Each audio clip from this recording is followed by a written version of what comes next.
Ketegangan di Eropa Timur kembali memuncak setelah Rusia melancarkan serangan udara paling masif ke Ukraina. Serangan terjadi dari hari Sabtu malam hingga Minggu dini hari dan disebut sebagai yang terbesar dalam sejarah konflik ini.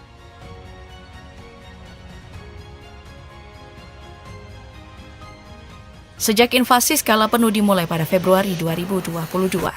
Kementerian Pertahanan Rusia mengklaim operasi kali ini menargetkan fasilitas industri militer dan kilang minyak Ukraina, menggunakan senjata presisi tinggi dari udara, laut, dan darat, termasuk rudal hypersonic Kinzhal serta ratusan drone kamikaze. Ada satu lagi alutsista Rusia yang mencuri perhatian.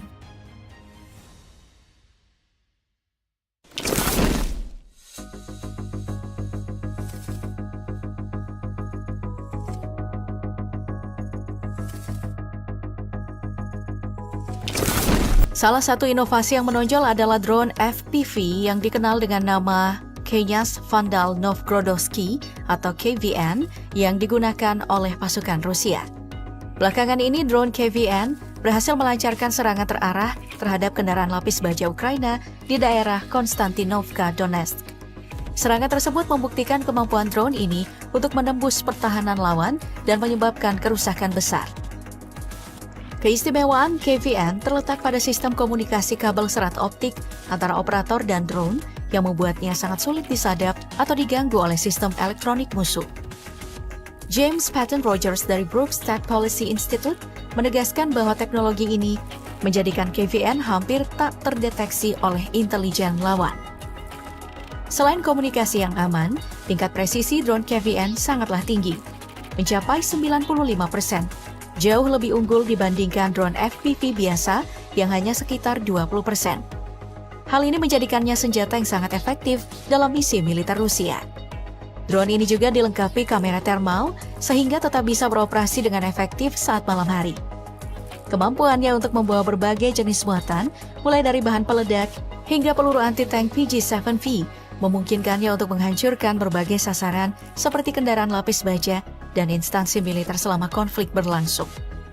Pemanfaatan drone KVN memperlihatkan bagaimana perkembangan teknologi militer terus mengubah cara bertempur, memberikan keunggulan strategis bagi yang mampu mengoptimalkannya. Di saat Rusia bersiap merayakan hari kemenangan ke-80 yang memperingati berakhirnya Perang Dunia Kedua, Ukraina tak tinggal diam. Pada hari Selasa 6 Mei 2025, mereka melancarkan serangan drone besar-besaran ke wilayah Moskow yang memaksa penutupan sementara 4 bandara internasional di ibu kota Rusia tersebut. Menanggapi serangan ini, sistem pertahanan udara Rusia berhasil menembak jatuh 105 drone di sedikitnya 11 lokasi berbeda, termasuk 19 drone yang mencoba mendekati Moskow. Dalam upaya mengamankan parade di lapangan merah, Presiden Vladimir Putin sempat mengusulkan gencatan senjata selama 3 hari, terutama karena sejumlah pemimpin dunia, termasuk Presiden China Xi Jinping, dijadwalkan hadir. Namun usulan ini ditolak oleh Presiden Ukraina Volodymyr Zelensky yang bahkan menginginkan gencatan senjata diperpanjang hingga 1 bulan penuh. Meski sederhana, drone buatan Ukraina cukup canggih. Sebagian besar berbentuk pesawat kecil, bahkan ada yang menggunakan mesin gergaji sebagai tenaga penggerak. Kendati tampak minimalis, drone ini sulit dideteksi pertahanan Rusia dan mampu membawa muatan peledak besar yang cukup presisi menghantam sasaran penting saat serangan berlangsung. Pada dini hari 7 Mei 2025, serangkaian drone tempur dari Ukraina terdeteksi melewati langit pangkalan udara Kubinka di Rusia, tepat 2 hari sebelum perayaan Hari Kemenangan. Serangan ini menyebabkan kebakaran besar di jalur penerbangan yang merupakan markas utama tim aerobatik paling bergengsi Angkatan Udara Rusia. Kubinka, yang berjarak sekitar 60 km dari barat Moskow, dikenal sebagai basis bagi pesawat-pesawat yang akan tampil dalam parade besar di tanggal 9 Mei. Informasi awal mengenai insiden ini muncul melalui unggahan akun Osin Technical di platform media sosial X. Kemudian diperkuat oleh laporan dari blogger militer Rusia, Fighter Bomber. Bahkan sistem pemantauan kebakaran orbit NASA yang bernama FIRMS mencatat titik-titik api di area pangkalan tersebut.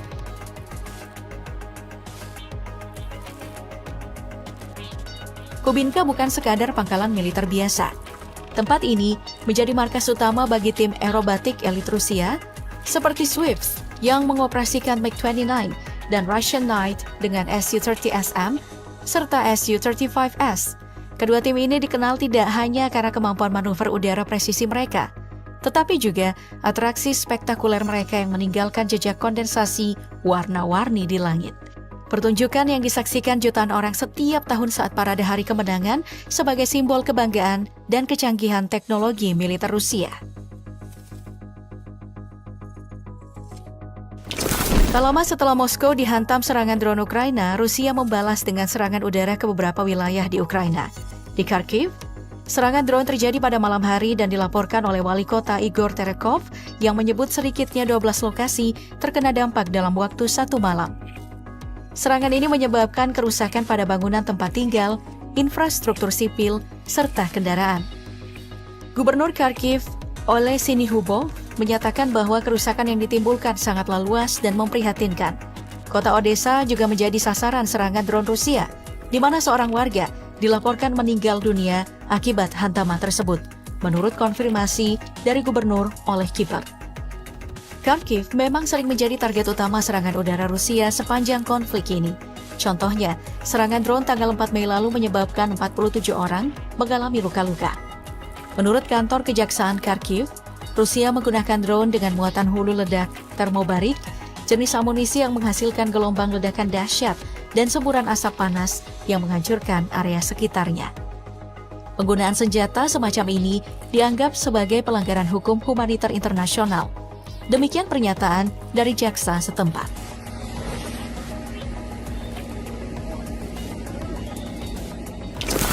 Dalam konflik yang masih berlanjut, kedua belah pihak saling melaporkan kerugian besar dalam peralatan militer mereka.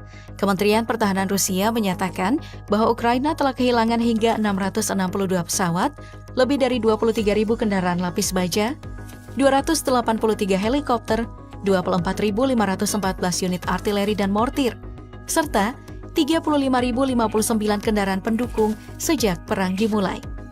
Keberhasilan Rusia menekan pasukan lawan menurut mereka didukung oleh teknologi persenjataan canggih, termasuk drone tempur yang efektif menghancurkan target dengan cepat dan presisi. Drone FPV KVN yang terbaru bahkan disebut berperan vital dalam sejumlah operasi kunci menghancurkan kendaraan lapis baja Ukraina dalam waktu singkat.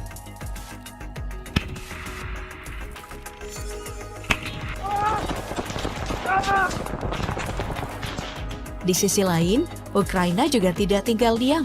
Mereka melaporkan keberhasilan menembak jatuh 2 pesawat tempur Rusia, menandakan pertempuran udara di antara kedua negara masih sangat sengit dengan korban dan kerugian yang terus bertambah di kedua pihak.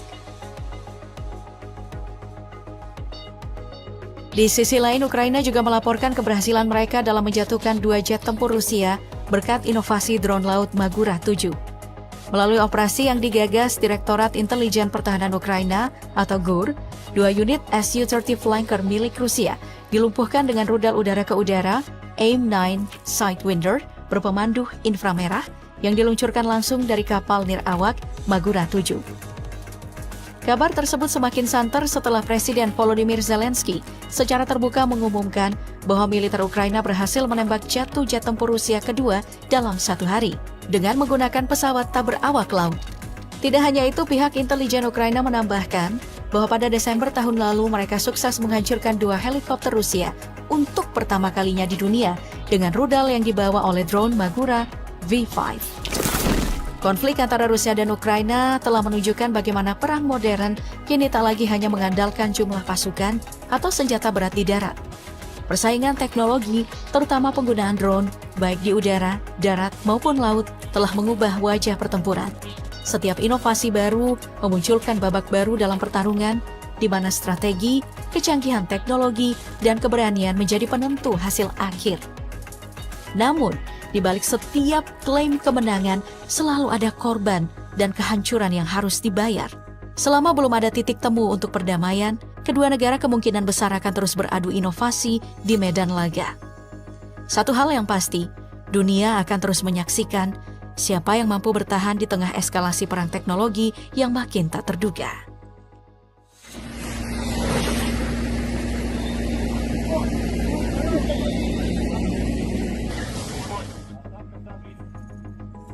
давай. Вот так вот. Хороший.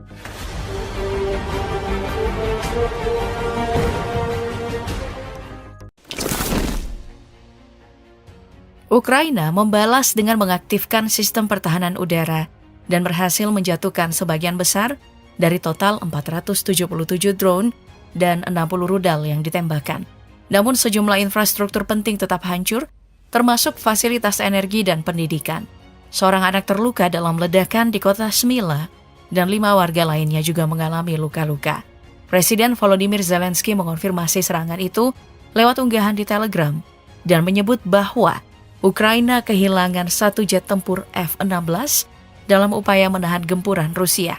Pilot pesawat tersebut dilaporkan tewas. Serangan ini tidak hanya berdampak secara militer tetapi juga menimbulkan kekhawatiran baru di kalangan negara anggota NATO.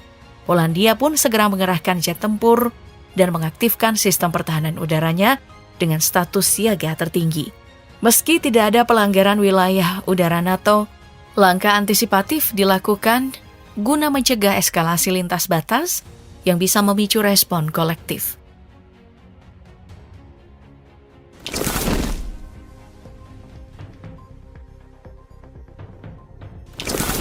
Perhatikan baik-baik. Dalam rekaman awal, warga lokal merekam peluncuran drone FPV dari sebuah truk. Dalam video lain nampak lebih dramatis saat warga lain melihat salah satu truk peluncur dan mencoba menghentikannya dengan batu dan tongkat. Dalam video lain ketika salah satu truk menuju pangkalan udara Ukraina di wilayah Amur, truk tersebut terbakar. Nampak seorang pria memeriksa muatan dan tiba-tiba ledakan pun terjadi. Dugaan menyebutkan bahwa drone-drone itu memang ditujukan untuk pangkalan udara tersebut. Tak lama setelah itu, beredar video lain yang nampak begitu mengenaskan. Tubuh seorang sopir truk ditemukan, tampaknya tewas dicekik dengan tali plastik. Teori dan spekulasi menyebar, menyebutkan adanya sabotase, di mana ada musuh yang menyamar, membuka atap truk untuk melepas drone, lalu membunuh sopir agar tak ada saksi sebelum melarikan diri. Apa sebenarnya yang terjadi?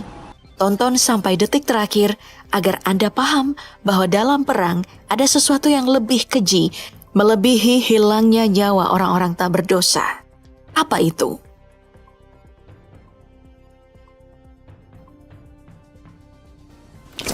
Serangan ini bukanlah kebetulan. Ini adalah bagian dari apa yang oleh intelijen barat sebut sebagai operasi Spiderweb.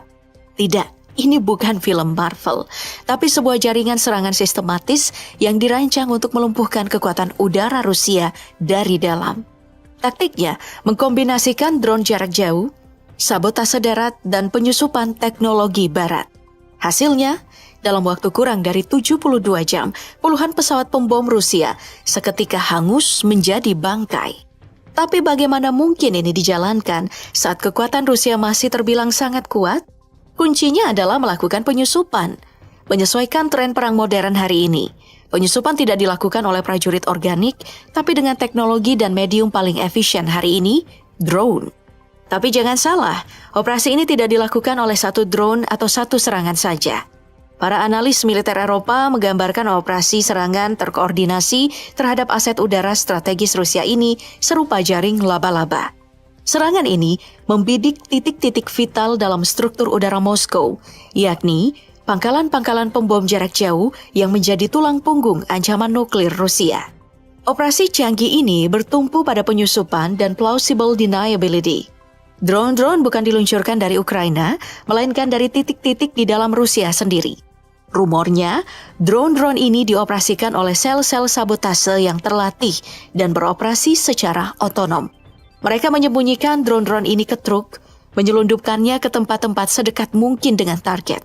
Seperti dalam rekaman peluncuran drone dari dalam truk di awal video tadi. Sel-sel ini menyamar sebagai teknisi, pengemudi logistik, bahkan pekerja konstruksi sipil. Drone yang digunakan pun bukan hanya kelas militer, tapi juga versi komersial yang dimodifikasi. Ukurannya kecil, mudah disembunyikan, tapi membawa daya ledak yang cukup untuk menghancurkan pesawat jutaan dolar yang sedang parkir atau menjalani pemeliharaan. Penggunaan drone komersil ini memungkinkan untuk menyusup lebih dekat, mengunci target, lalu meledakkan sasaran. Semuanya terekam oleh kamera yang bisa digunakan oleh Kiev dalam perang informasi. Efeknya di luar perkiraan. 5 target utama pangkalan udara Rusia tidak berdaya menghadapi serangan ini. Citra satelit terbaru menunjukkan pangkalan Angels 2, markas pom bom strategis Tu-95 dan Tu-160 di Saratov rusak parah. Begitu juga pangkalan Diaghilevo di Ryazan, yang menjadi markas pom bom dan fasilitas pengisian bahan bakar udara luluh lantak setelah beberapa kali kena serangan sejak 2022. Kondisi serupa juga dialami pangkalan Saikovka di Kaluga, basis unit pesawat pom bom Tu-22M3 dan di pangkalan Belaya. Tak cuma itu, pangkalan Solsy 2 di Novgorod dan Mozdok di Osetia Utara tak luput dari kerusakan hebat diterjang bahan peledak dari pesawat tanpa awak Ukraina. Citra satelit menunjukkan jejak kerusakan signifikan, sayap pesawat hangus, hanggar yang dilubangi api, hingga bekas ledakan di jalur pesawat.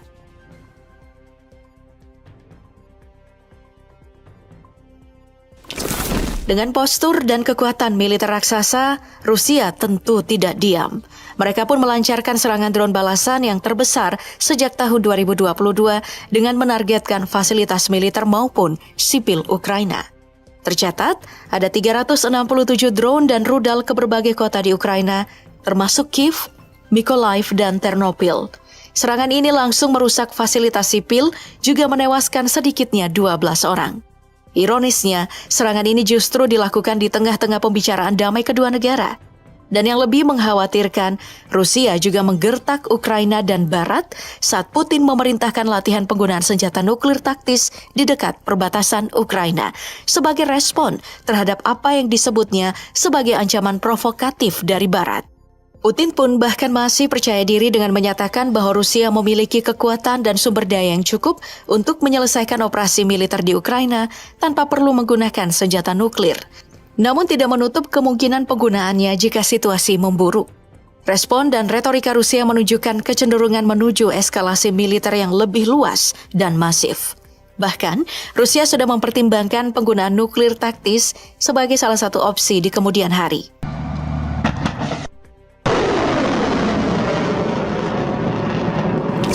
Tapi tak cuma itu, operasi Spiderweb juga mempermalukan Rusia berkat kesalahan fatal mereka secara internal. Menurut laporan media, serangan-serangan drone terhadap pangkalan udara Rusia telah berlangsung sejak akhir 2022. Namun pihak Rusia baru menyadari pertengahan tahun 2024 bahwa ini adalah serangan terkoordinasi. Dengan kata lain, selama lebih dari 18 bulan, Rusia gagal mendeteksi bahwa dirinya sedang disusupi perlahan-lahan. Rusia bahkan baru menyadari bahwa perang tak lagi berada di garis depan Donbas atau Zaporizhia, tetapi sudah merambah ke jantung logistik militer Rusia. Tapi yang lebih memalukan adalah serangan ini dimungkinkan karena pihak Ukraina berhasil membaca tabiat dan celah dari kebiasaan petinggi militer dan pejabat tinggi Rusia. Bukan kebetulan bila serangan drone, sabotase jembatan, dan operasi truk semua terjadi di akhir pekan.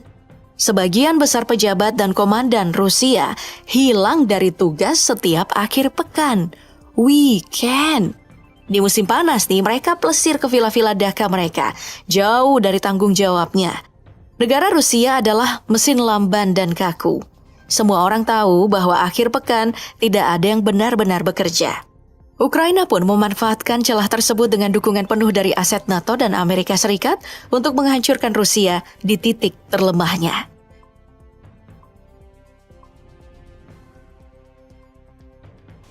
Melihat derajat kerusakan dan rumitnya pengaturan dan akurasi serangan, ada satu pertanyaan yang muncul. Benarkah operasi ini hanya dikerjakan sendirian oleh Ukraina? Tentu mustahil. Operasi ini bukanlah pekerjaan amatir. NATO memang tidak secara resmi terlibat dalam operasi tempur ini, tapi peran intelijen Barat, khususnya Amerika Serikat dan Inggris, diduga punya kontribusi besar. Kalau tidak, lantas dari mana pasokan data citra satelit real-time, pemetaan elektromagnetik pangkalan udara, hingga analisis jadwal rotasi pembom Rusia berasal? Hanya CIA, MI6 atau sistem ISR NATO yang mumpuni untuk itu semua. Operasi jaring laba-laba ini tidak hanya berhasil merontokkan fasilitas militer milik Rusia, tetapi juga wibawa mereka di mata internasional. Bayangkan, serangan-serangan ini berhasil merusak atau menghancurkan 41 pesawat pembom strategis Rusia, termasuk Tu-95 dan Tu-160 yang diandalkan Moskow. Total kerugian Moskow atau Rusia mencapai 7 miliar US dollar. Sebuah kerugian yang fantastis.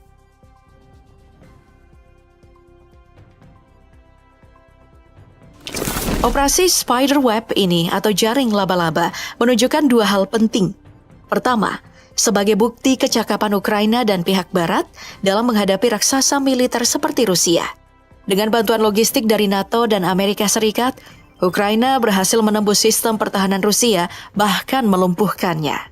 Dan yang kedua, meski berhasil mempermalukan Rusia, namun ada harga yang harus dibayar oleh kedua belah pihak, yakni eskalasi yang makin sengit, tegang, dan mengkhawatirkan. Hal ini ditandai dengan serangan militer di saat bersamaan pembicaraan damai dilangsungkan. Keberhasilan ini adalah konsekuensi yang harus ditanggung oleh dunia.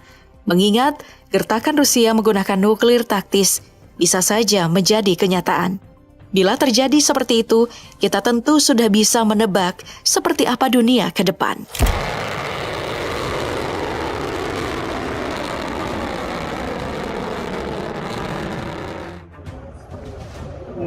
Смотри, идет сюда. Офигеть, сейчас.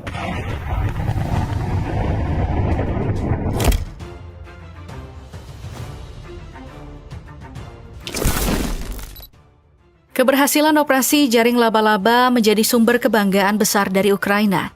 Dengan hanya mengandalkan drone, mereka berhasil membuat Rusia kehilangan puluhan unit pesawat pengebom strategisnya.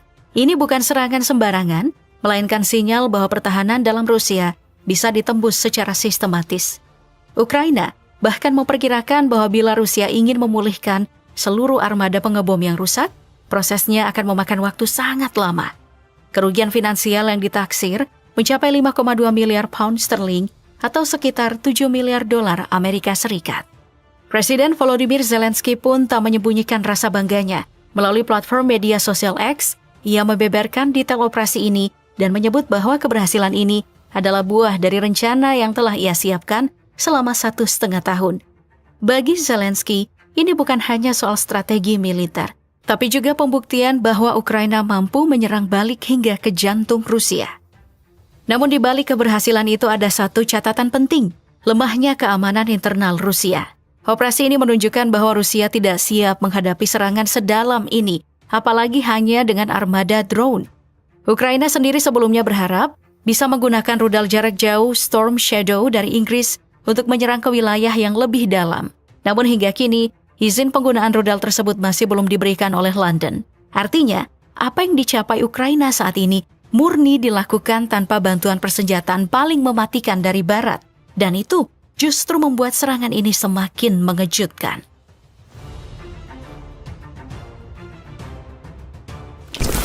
Seharusnya Zelensky ini sadar, sejak awal invasi Putin hanya mengerahkan sebagian kecil kekuatan militer Rusia, bukan karena tidak bisa lebih besar, tetapi karena ingin menjaga citra Rusia di panggung internasional. Artinya, Rusia ini masih menyimpan banyak kekuatan yang belum digunakan. Jadi, daripada terlalu sibuk memamerkan keberhasilan operasi drone ini, seharusnya Zelensky justru mempersiapkan diri untuk kemungkinan terburuk. Karena dalam doktrin militer Rusia, satu serangan akan dibalas dengan pukulan yang berkali-kali lipat lebih dahsyat. Apalagi setelah turunnya Joe Biden dari kursi kepresidenan, posisi Ukraina semakin terjepit. Di bawah kepemimpinan Donald Trump, bantuan persenjataan tak lagi diberikan secara cuma-cuma. Setiap bantuan memiliki harga. Dan di tengah kondisi ekonomi Ukraina yang terpukul oleh perang, membeli peralatan militer dari Amerika jelas bukan hal yang mudah.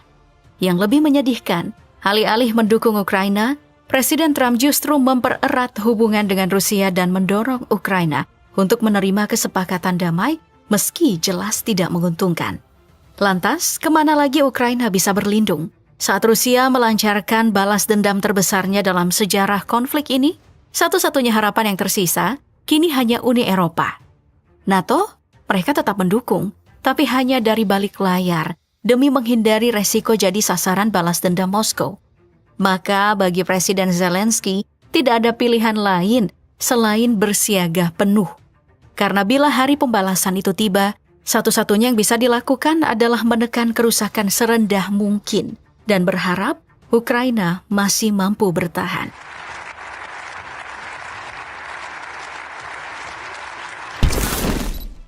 Namun, keberhasilan ini datang di waktu yang sangat sensitif. Serangan diluncurkan bertepatan dengan proses diplomasi antara Ukraina dan Rusia yang sedang bersiap menuju Istanbul, Turki, untuk menjalani putaran kedua perundingan damai.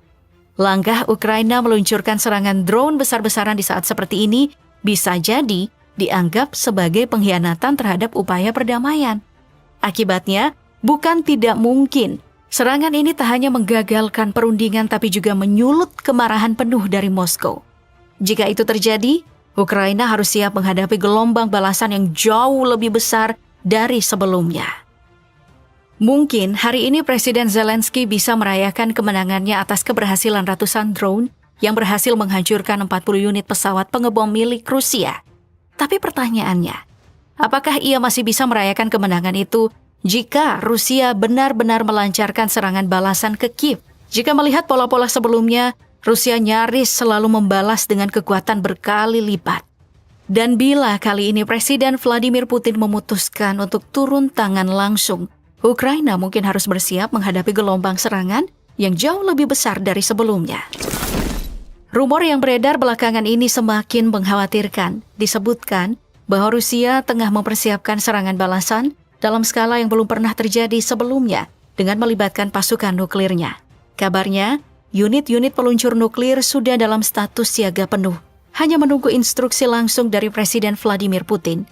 Saat ini, Putin dilaporkan tengah menimbang segala kemungkinan, mulai dari tingkat kerusakan yang akan ditimbulkan hingga dampaknya terhadap stabilitas geopolitik global. Jika rumor ini benar, maka Ukraina sedang berdiri di ambang mimpi buruk. Serangan nuklir tak hanya akan menghancurkan infrastruktur dan militer, tapi juga bisa meruntuhkan pemerintahan dalam hitungan jam. Dalam skenario paling gelap, nama Ukraina bisa saja lenyap dari peta, berubah menjadi wilayah pendudukan penuh milik Rusia. Dan ketika sudah bicara soal nuklir, Ukraina tak punya banyak pilihan. Bahkan jika Amerika Serikat secara ajaib kembali turun tangan sepenuhnya untuk membantu, mereka tetap tidak akan bisa menghentikan serangan semacam itu. Semua orang tahu, begitu tombol diluncurkan, tidak ada jalan kembali. Itulah sebabnya keputusan Zelensky untuk membatalkan proses perundingan damai menjadi titik krusial. Sebab Presiden Trump yang justru berambisi menjadi perantara perdamaian, mungkin akan membiarkan Moskow menekan Ukraina sampai titik hancur. Semua ini memang belum pasti, tapi waktu akan menjawab. Dan hingga hari itu tiba, Ukraina tidak punya pilihan lain selain bersiap menghadapi segala kemungkinan buruk. Karena satu hal yang pasti, Rusia tidak akan tinggal diam atas penghinaan yang terjadi di pangkalan udaranya.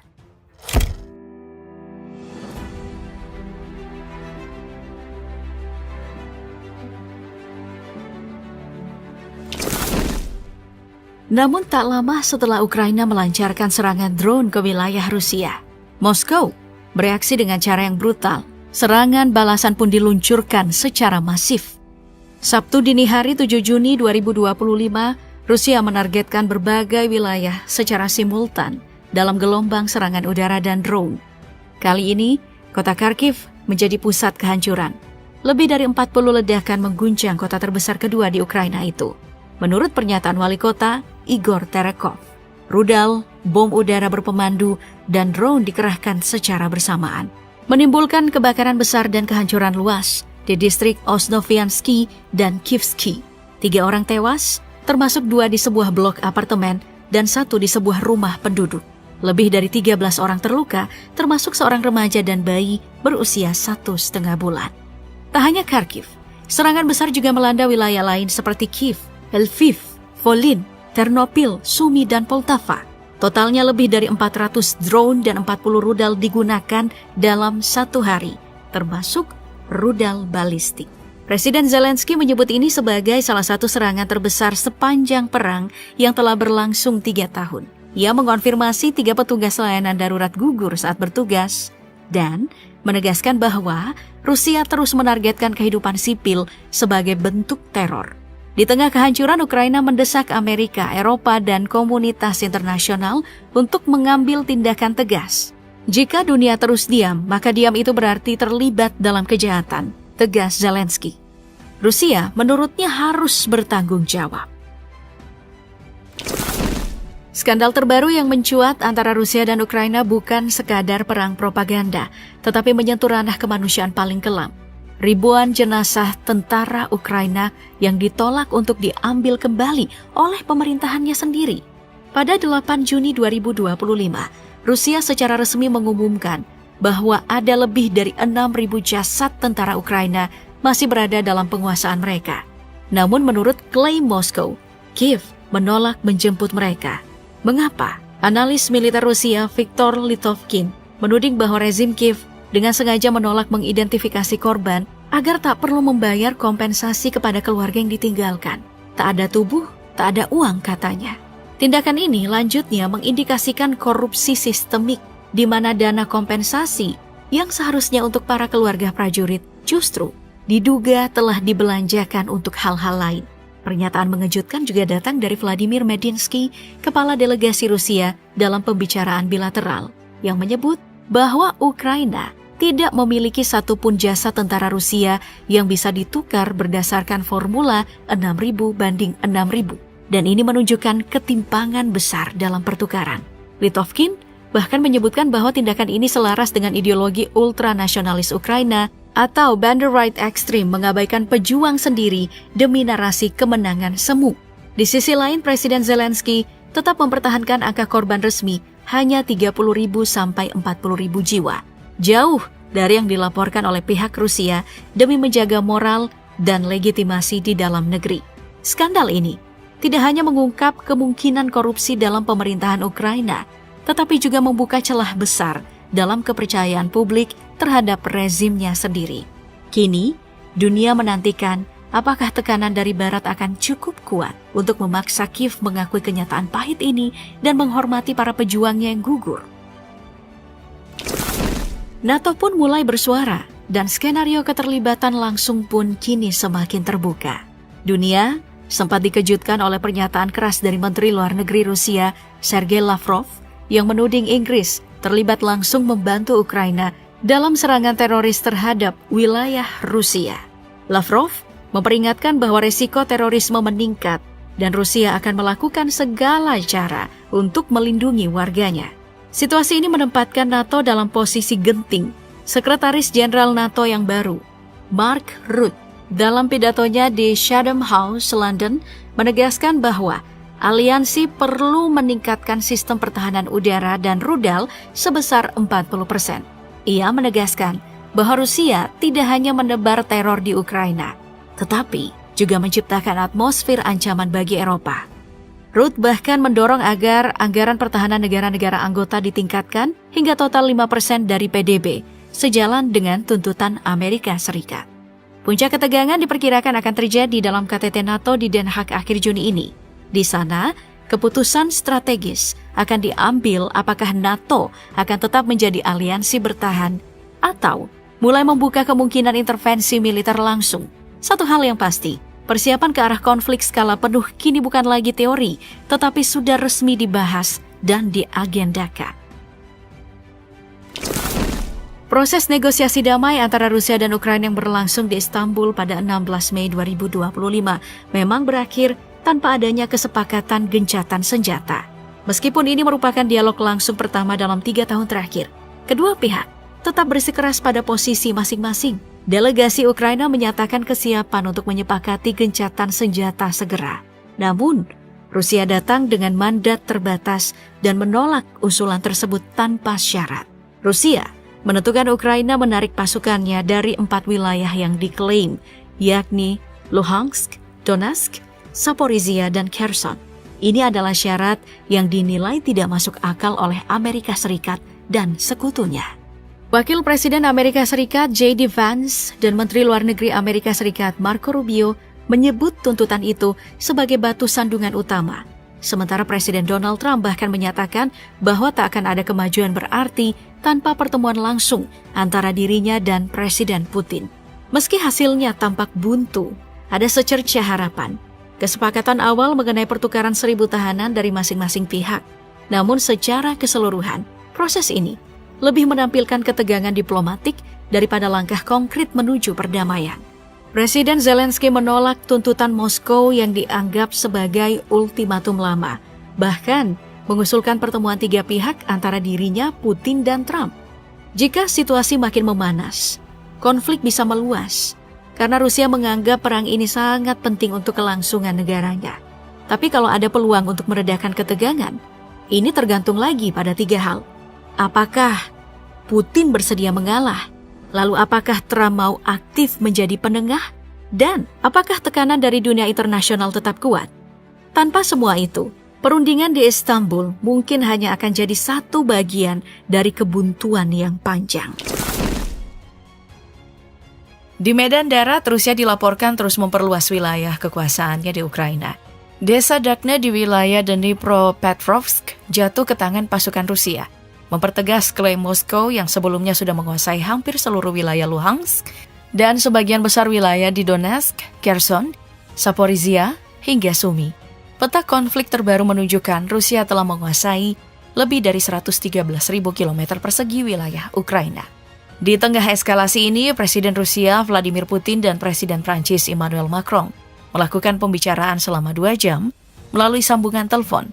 Macron menyerukan gencatan senjata segera dan solusi diplomatik, sementara Putin menegaskan bahwa konflik ini merupakan konsekuensi langsung dari kebijakan anti-Rusia yang dijalankan oleh negara-negara Barat selama bertahun-tahun. Keduanya sepakat untuk melanjutkan komunikasi terkait Ukraina dan juga isu nuklir Iran yang ikut memanas di tengah krisis global saat ini. Dengan jumlah rudal, drone, dan bom luncur yang dilaporkan melebihi 2.400 unit dalam sepekan terakhir, Ukraina kini menghadapi ancaman eksistensial yang semakin nyata. Zelensky menegaskan bahwa tekanan terhadap agresor harus ditingkatkan dan sistem pertahanan udara harus diperkuat jika dunia masih ingin melihat Ukraina bertahan.